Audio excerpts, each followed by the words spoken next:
बिस्मिल्लाहिर्रहमानिर्रहीम। अस्सलामुअलैकुम। 94 न्यूज़ से मैं हूं उमर अशरफ। खबर शामिल करते हैं मीरपुर खास से, जहां पर घर से करोड़ों रुपए की मंशियात बरामद होने पर साबिक SHO मुलजम कंवर सिंह को गिरफ्तार कर लिया गया। मजीद जानते हैं हमारे नुमाइंदे खलीलुल्लाह खान की इस रिपोर्ट में।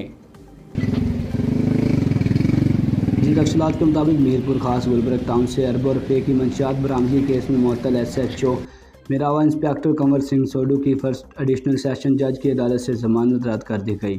मंशियात फरोश मुलजिम इंस्पेक्टर कंवर सिंह को कमरा अदालत से गिरफ्तार कर लिया गया। मौजूद अदालत ने SHO टाउन ज़ीशान लाशारी को कंवर सिंह को हिरासत में लेने के अहकाम जारी किए।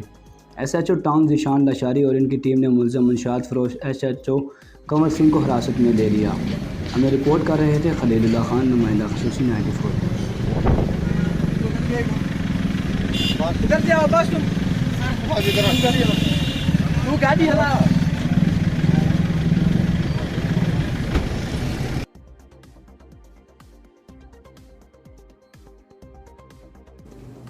अब तक के लिए इतना ही। मज़ीद खबरों से बाखबर रहने के लिए देखते रहिए 94 न्यूज़।